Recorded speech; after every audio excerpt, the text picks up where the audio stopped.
Assalamualaikum warahmatullahi wabarakatuh. Di malam ini ya masih di apa di ketinggian Bukit Barisan ya. Dingin dingin dingin. Ini tengah hutan. Tengah hutan jadi ada teman lagi ada kerjaan. Jadi saya nunggu di mobil aja. Jadi mobil saya kunci aja. Jadi sambil mau cerita nih. Ini cerita tentang kisah nyata. Kisah nyata di suatu desa di Kecamatan Lahat, Kabupaten Lahat, Sumatera Selatan. Ini saya dapat cerita ini dari nenek saya almarhumah ya. Ini cerita kejadian di tahun 1930-an. Nah, saat nenek saya masih gadis kecil ya, berumur belasan tahun lah, di bawah 15 tahun. Jadi uh, ada satu desa. Jadi desa tersebut uh, berada di pinggir sungai. Nah, zaman dulu tentu saja hutan itu masih lebat ya, masih banyak hutannya otomatis, dan lampu pun belum ada. Jadi penerangan lampu itu masih diterangin oleh ini kawan-kawan, lampu lampu buatan lah. Kalau lampu zaman daerah kami itu namanya mungkin lampu culuk, apalagi itu pakai lampu culuk. Apaan sih lampu culuk itu? Hanya orang Lahat yang tahu lampu culuk, culuk lampu. Jadi itu kan kawan. Jadi singkat cerita ya, sore hari ada dua orang anak kecil nih, anak masih gadis nih di bawah 15 tahun. Namanya Wakinah dan Siti. Nah, Wakinah dan Siti ini mandinya kesorean. Udah mendekati maghrib, pas mau udah azan, mereka ini baru sadar udah kesorean. Jadi buru-buru lah mereka ini ya. Segera mau pulang kan, karena udah azan maghrib. Orang udah pada nggak ada di sungai, memang pantang kan. Jadi kata Siti, Wakina, pulang dong, udah maghrib, nanti kena marah kita. Oke oke kata Wakina. Malam ini kan malam purnama Sid katanya. Jangan lupa ya, nanti malam kita numbuk padi ya di belakang rumah saya. Nah, kebetulan di belakang rumah si Wakina ini ada lahan luas, biasa tempat orang menumbuk padi, dia ada tempat kan. Nah, kita numbuk padi dia. Bulan purnama. Oh iya iya kata si Siti nih. Ya oke, mereka pulang. Si Siti udah pulang duluan, dia lari kan. Nah, ada si Wakina ini sudah dia jalan juga pulangnya. Jadi sampai rumah si Siti ini langsung ganti baju dia. Jadi udah ganti bersih-bersih lah. Ganti baju kan. Ganti baju beberapa menit kemudian uh, dia langsung ke sana. Dia pikir bisa ngobrol-ngobrol dulu lah ke rumah Wakina. Jadi harusnya dia kan mau mau mau langsung ke rumah si Wakina ini kan dari depan. Tapi tiba-tiba dia ini mendengar suara lesung. Tuk, tung tung tung tung katanya. Bukan tak dung dung, bukan ya. Suara lesung itu. Bisa dibayangkan lah. Kalau nggak bisa membayangkannya, bayangkan sendiri deh. Jadi suara lesung itu tuh menumbuk padi itu. Jadi ke belakang rumah Waina lah dia nih. Pas lihat di belakang, temannya Wakina ini sudah menumbuk padi. Jadi dia panggilnya, Wakina, Wakina katanya. Cepet kali kau katanya.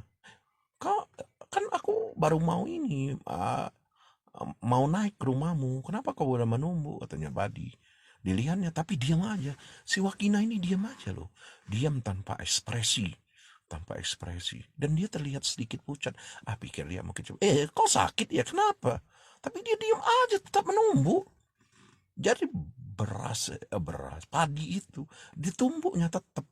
Ya udah namanya dia tetap dia nyiapin juga kan padi. Padinya mana sih? Nggak ada punya gua. Dia bilang kan nggak ada punya punya saya nggak ada kata si Siti. Jadi kan nggak ada. Jadi tambah diperhatiin. Orang ini kok pucat banget dia bilang ya. Si Wakina ini. Wak wak wak. Nah, wak wak wak. Kenapa kau katanya pucat kali katanya kan. Diam aja tetap. Tetap diam aja. Dilihatnya, diliriknya kayak gini aja si Siti. Dengan muka pucat kayak gitu. Kenapa kau melotot kayak itu? Lihat aku takut katanya kan. Diam aja, terus dia numbuk lagi. Kau kalau sakit kita ke ini dong, ke rumah ini dong, ke rumah apa? Ke rumah nenek dong, mau berobat. Dia bilang kan ada nenek-nenek tempat berobat.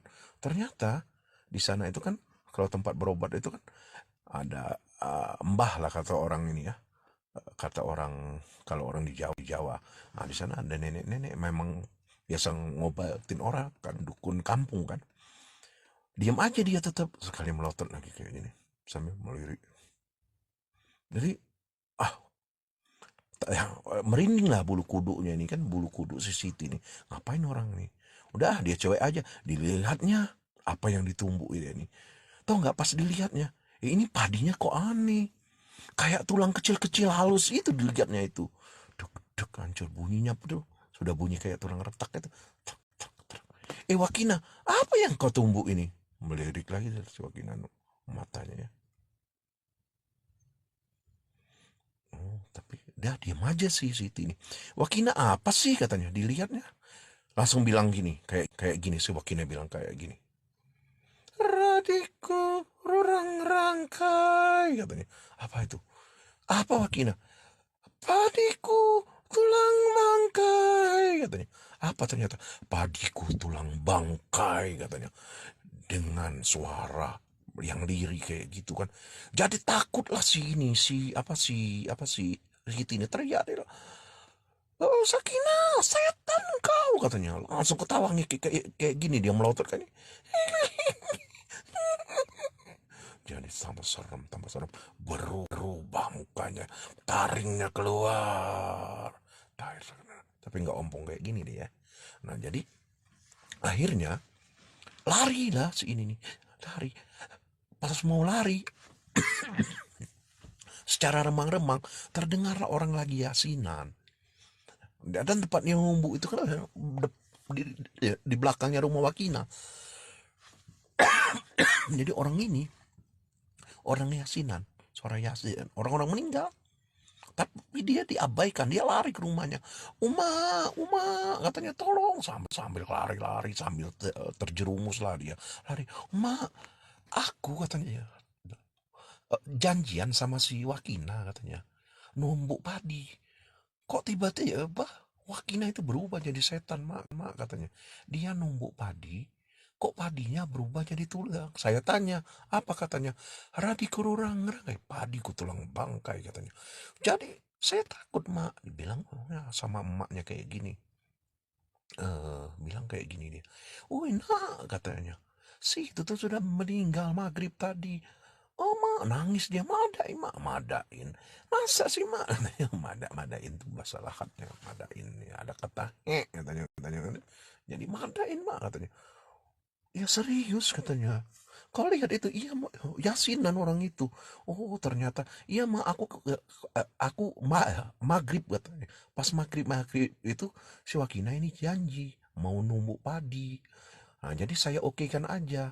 Ternyata pas pulang si Siti sampai rumah, si Wakina ini ternyata dia naik tangga, jatuh dari tangga, meninggal lah tiba-tiba di tempat. Jadi kawan-kawan, ternyata si Wakina ini jatuh dari tangga, meninggal dia. Dan si Siti ini dia tidak tahu. Beberapa menit setelah itu dia langsung ke sana. Entah karena apa, dia mengalami kejadian apa ya, mistik kayak gitu ya, mistis kayak gitu ya. Itu walau alam ya. Jadi akhirnya apa ya? Mungkin ada hikmah dari cerita ini. Cerita ini bahwa ya maghrib itu kita harusnya di rumah. Entah zaman dulu, entah sekarang, maghrib itu harusnya di rumah. Oke, jadi kawan-kawan, itu aja sih cerita. Ini kisah nyata ya, saya dengar dari almarhum nenek saya.